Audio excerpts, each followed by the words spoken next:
Ya, salam kenal untuk Bapak Ibu yang baru pertama hadir dalam ibadah ini. Ya, ada yang baru saya kenal ini Pak Pak Hananto ya, Parsawarean dari Lampung. Ini Ya, dari PMD Pak ya? kan dari STT HAMI Pak, dari Oh, mahasiswa dari HAM. Wow, ini STT. banyak sekarang. Oh, malam ini banyak anggotanya Pak Pasaribu ya. Enggak Puji juga, Tuhan. enggak juga. Ya, salam kenal Pak. Baik, Bapak Ibu, kita akan masuk dalam renungan kita pada malam hari ini. Eh, Tema yang diberikan kepada saya oleh Pak Johan pada malam hari ini yaitu memilih yang terbaik. Ya, memilih yang terbaik ini pasti kehendak setiap kita ya sebagai orang-orang percaya, sebagai orang-orang yang hidup dalam Tuhan, dalam menentukan pilihan kita pasti kita memilih yang terbaik ya. Dan ayatnya diambil dari Kisah Para Rasul pasal 6 ayat 3 ya. Kisah Rasul pasal 6 ayat 3 saya akan bacakan kepada kita semua. Demikian firman Tuhan.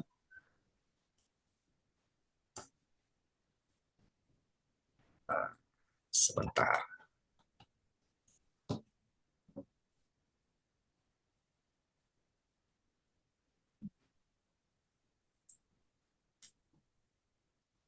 Apa macet?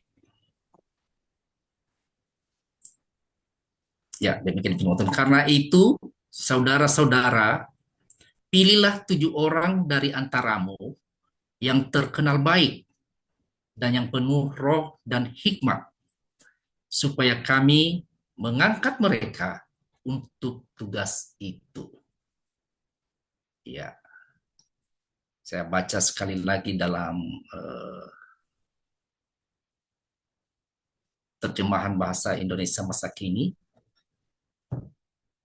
Jadi, baiklah saudara-saudara memilih dari antaramu 7 orang yang mempunyai nama baik dan dikuasai roh Allah serta bijaksana yang dapat kami tugaskan mengurus soal-soal ini. Ya, kita yang berbahagia yang mendengarkan firman Tuhan pada malam hari ini dan terlebih jika kita memelihara firman Tuhan ini dan dapat melakukannya dalam segala aspek kehidupan kita hari lepas hari. Bapak Ibu yang terkasih dalam Tuhan, eh, kita bersyukur atas anugerah Tuhan yang senantiasa menyertai kita ya. Pada kesempatan ini kita akan merenungkan sebuah kebenaran penting dari kisah para rasul ini yang kita baca tadi ya.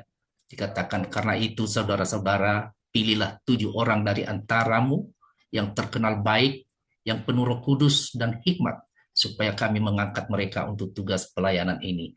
Ayat ini Bapak Ibu bukan sekedar catatan sejarah gereja mula-mula ya, melainkan sebuah prinsip ilahi yang sangat relevan bagi kita di masa kini. Ya. Tema yang diberi oleh Bapak Gembala pada malam hari ini untuk kita renungkan yaitu memilih yang terbaik. Ya. Dalam konteks kisah para rasul pasal 6 ini, gereja di Yerusalem sedang menghadapi tantangan serius. Ya, jumlah murid terus bertambah dan keluhan muncul dari kelompok Yahudi yang berbahasa Yunani atau golongan yang bergolongan Helenis bahwa janda-janda mereka terabaikan dalam pembagian makanan sehari-hari. Ini adalah masalah logistik yang terjadi pada waktu itu. Jika ditangani dengan baik, bisa jika tidak ditangani dengan baik maka bisa mengancam kesatuan dan pertumbuhan jemaat pada waktu itu. Nah, para rasul menyadari bahwa mereka tidak bisa mengabaikan pelayanan firman dan juga doa hanya untuk melayani meja. Untuk itu mereka membutuhkan solusi yang bijaksana, ya. Dan solusi itu adalah pendelegasian tugas kepada orang-orang yang tepat. Nah, orang-orang yang tepat. Mari kita pelajari ya. Ada dalam teks yang kita baca ini ada 3 kriteria penting yang disebutkan dalam ayat ini untuk memilih yang terbaik. Yang pertama, orang yang terkenal baik. Nah, kriteria yang terbaik itu adalah orang yang terkenal baik, memiliki reputasi yang baik. Ya, kriteria pertama adalah terkenal baik. Ini berbicara tentang karakter dan reputasi seseorang. Orang-orang yang dipilih haruslah memiliki nama baik di antara jemaat dan juga di antara masyarakat, ya. Mereka adalah orang-orang yang punya integritas, tidak diragukan, ya, yang hidupnya mencerminkan ajaran Kristus dan keteladanan Kristus, dan yang perilakunya juga terpuji, ya. Mengapa reputasi ini penting? Ya, karena pelayanan membutuhkan kepercayaan. Ya. Jika seseorang dipercaya untuk melayani, terutama dalam hal distribusi sumber daya, maka ia harus orang yang jujur, adil, dan transparan. Ya, pelayanan bukanlah tentang keuntungan pribadi, melainkan tentang pengorbanan dan juga ada dedikasi. Dalam hidup kita Bapak Ibu, baik di gereja, di keluarga maupun di lingkungan kerja, kita dipanggil untuk memiliki reputasi yang baik. Ya. Reputasi yang baik dibangun melalui konsistensi dalam melakukan kebenaran, menepati janji, dan menunjukkan kasih kepada sesama. Apakah kita, ya, yang hadir pada malam hari ini dikenal sebagai orang yang dapat diandalkan, jujur, dan berintegritas? Ini adalah pertanyaan yang perlu kita renungkan bersama. Ya, dalam Kisah Para Rasul 6 ayat 3 ini menjelaskan bahwa kriteria yang pertama untuk memilih yang terbaik, orangnya harus terkenal dengan baik, ya. Di dalam 1 Timotius pasal 3 ayat 7 dikatakan di sana, hendaklah ia juga mempunyai nama baik di luar jemaat, supaya jangan ia kena cemooh dan jatuh ke dalam jerat iblis. Bapak Ibu sebagai penatua, sebagai pelayan di dalam gereja, hendaklah ia mempunyai nama baik, ya. Jadi ini salah satu kriteria yang harus kita tentukan dalam memilih, ya, yang terbaik dalam kita menentukan pilihan kita, ya. Dan yang kedua, kriteria yang kedua itu orang yang penuh dengan Roh Kudus, ya. Orang yang penuh dengan Roh Kudus ini adalah menunjukkan bahwa pelayanan bukan hanya tentang kemampuan manusiawi, ya, melainkan juga tentang urapan ilahi. Menjadi penuh Roh Kudus berarti hidup kita dikuasai dan dipimpin oleh Roh Kudus, sehingga kita memiliki kuasa. Kuasa ini bisa dalam melayani, dalam bersaksi, dan untuk melakukan kehendak Tuhan. Ya. Pelayanan di gereja bukan sekedar kegiatan sosial. Ya. Bapak Ibu, ini adalah pekerjaan rohani yang membutuhkan kekuatan dari Tuhan. Ya. Seseorang yang penuh Roh Kudus akan memiliki hikmat ilahi, keberanian, dan juga kuasa untuk menghadapi tantangan. Ya, mereka akan melayani dengan motivasi yang murni, ya, bukan karena ambisi pribadi. Ya. melainkan karena dorongan kasih Kristus yang mengalir melalui Roh Kudus dalam kehidupan para hamba-hamba Tuhan. Ya, kita semua dipanggil untuk dipenuhi oleh Roh Kudus. Ya, ini bukan hanya untuk mereka yang melayani di mimbar, tetapi untuk setiap orang yang percaya, yang sudah terima Yesus. Ya, berdoa, membaca firman, dan hidup dalam ketaatan adalah cara-cara kita membuka diri untuk dipenuhi oleh Roh Kudus. Ketika kita dipenuhi oleh Roh Kudus, maka pelayanan kita akan menjadi efektif dan memuliakan nama Tuhan. Ya. Bapak Ibu, di dalam uh, Kisah Para Rasul 6 ayat 5 di sana dikatakan, usul itu diterima baik oleh seluruh jemaat, lalu mereka memilih Stefanus, seorang yang penuh iman dan Roh Kudus, dan Filipus, Prochorus, Nikanor, Timon, Parmenas, dan Nikolaus, seorang penganut agama Yahudi dari Antioquia. Jadi orang-orang ini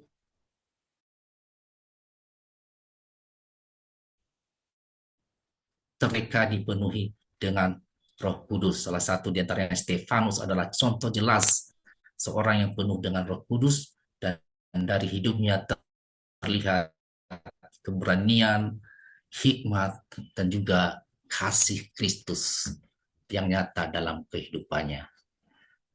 Kiranya juga kita Bapak Ibu dalam kehidupan kita sehari-hari, kita selalu dipenuhi oleh Roh Kudus, ya. 9 buah roh itu harus bisa terlihat di dalam segala aspek kehidupan kita.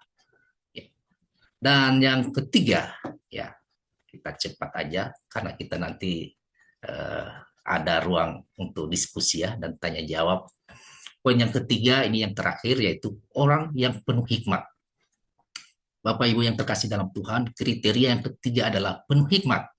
Hikmat di sini bukan hanya kecerdasan intelektual, ya, tetapi kemampuan untuk menerapkan pengetahuan dan juga pemahaman secara praktis dalam kehidupan sehari-hari. Ini adalah hikmat ilahi yang membantu kita membuat keputusan yang benar, ya, menyelesaikan masalah dengan damai dan mengelola situasi dengan bijaksana. Bapak Ibu, para rasul membutuhkan orang-orang yang memiliki hikmat untuk menangani keluhan dan mengatur, ya, pembagian makanan secara adil kepada jemaat yang mereka layani pada waktu itu, ya. Mereka tidak hanya membutuhkan orang yang mau bekerja, tetapi orang yang tahu bagaimana bekerja dengan efektif dan efisien. Hikmat memungkinkan mereka untuk melihat gambaran yang lebih besar, mengidentifikasi akar masalah, dan juga menemukan solusi yang terbaik bagi semua pihak ketika mereka menghadapi yang namanya permasalahan dalam pelayanan, ya. Dalam setiap aspek kehidupan kita, baik itu dalam pekerjaan, dalam hubungan atau keputusan penting, ya, kita membutuhkan hikmat. Firman Tuhan adalah sumber hikmat yang tak terbatas, ya. Yakobus 1 ayat 5 mengatakan, apabila di antara kamu ada yang kekurangan hikmat, hendaklah ia memintanya kepada Allah yang memberikan kepada semua orang dengan murah hati, dengan tidak membangkit-bangkit, maka hal itu akan diberikan kepadanya. Mari kita senantiasa memohon hikmat dari Tuhan agar kita dapat memilih yang terbaik dalam setiap keputusan dan penugasan yang kita hadapi di dalam pekerjaan, di dalam pelayanan, dan juga terlebih di tengah-tengah keluarga. Ya, Bapak Ibu, sebagai kesimpulan dari apa yang sudah kita renungkan bersama pada malam hari ini, Kisah Para Rasul 6 ayat 3 ini mengajarkan kepada kita prinsip-prinsip penting dalam memilih yang terbaik untuk setiap penugasan, ya, baik itu di dalam gereja maupun dalam kehidupan sehari-hari, ya. Kita perlu memilih orang-orang yang memiliki karakter yang baik, dan yang kedua, orang yang dipenuhi dan dipimpin oleh Roh Kudus, dan yang terakhir, orang-orang yang memiliki hikmat, ya.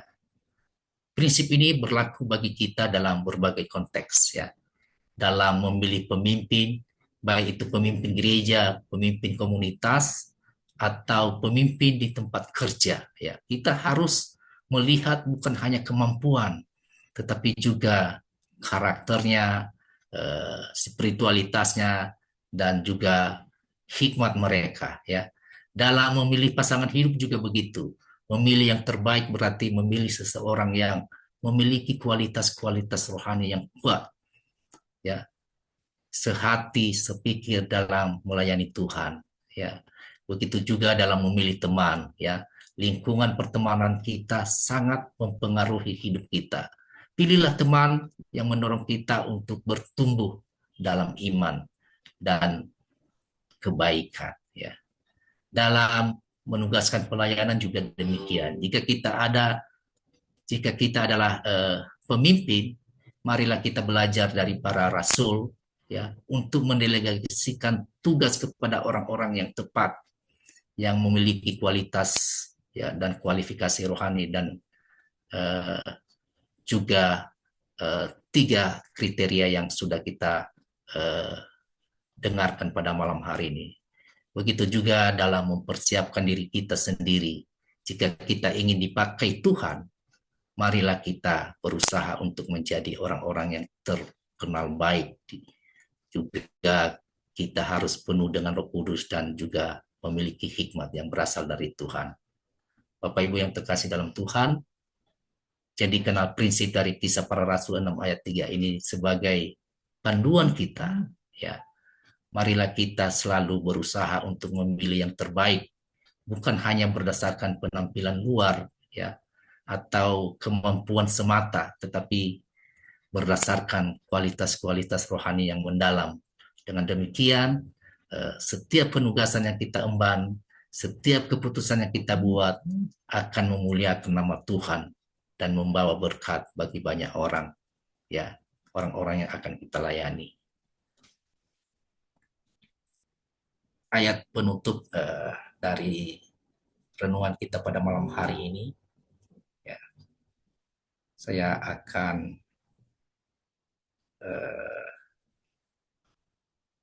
berikan satu ayat dari Kolose 3 ayat 13, ya.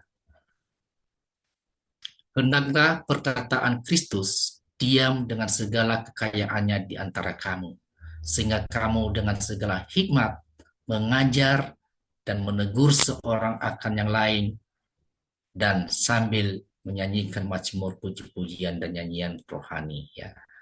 Orang yang hidup dalam firman akan penuh hikmat, dan hikmat itu akan terlihat dalam ajaran, dalam sikap, dan juga dalam karakter kita hari lepas hari. Mazmur 111 ayat 10, ya. Permulaan hikmat adalah takut akan Tuhan.